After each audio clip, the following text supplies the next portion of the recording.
భావన private venture పేరుతో వందల కోట్ల విలువ చేసే ప్రభుత్వ భూములను కబ్జా చేస్తున్నారని పోరాటాలు చేస్తుంటే తనపై వైసీపీ నేతలు వ్యక్తిగత దూషణలకు దిగుతున్నారని రాయలసీమ కమ్యూనిస్టు పార్టీ నాయకుడు రవిశంకర్ రెడ్డి మండిపడ్డారు.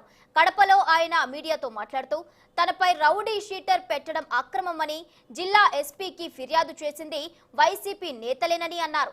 ఇక ఈ రౌడీ షీటర్ పిలిస్తేనే పదుల సార్లు వైసీపీ ఎంపీలు ఎమ్మెల్యేలు నా పక్కన కూర్చొని అనేక ఉద్యమాల్లో పాల్గొన్నారని రవిశంకర్ రెడ్డి అన్నారు. తాను ఎవరిపై వ్యక్తిగత విమర్శలు చేయలేదని ఆ స్థాయికి తనను తీసుకురావద్దని రవిశంకర్ రెడ్డి హెచ్చరించారు. 22వ తేదీన అఖిలపక్షం ఆధ్వర్యంలో భావన టౌన్షిప్ అక్రమాలపైన నిర్వహించిన బహిరంగ సభ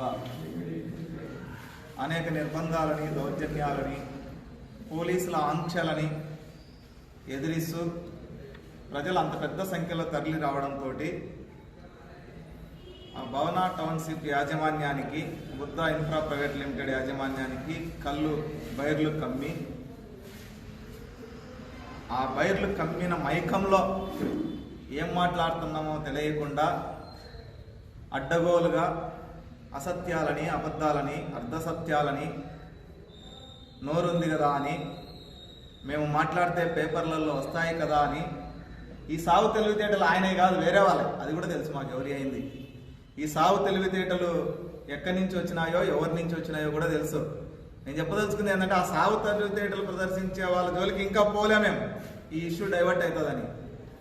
మీరు నోరు అదుపులో పెట్టుకుంటే ఈ సమస్య వరకే పోరాడతాం. ఈ సాగు తెలివితేటలు ప్రదర్శిస్తే అన్నింటినీ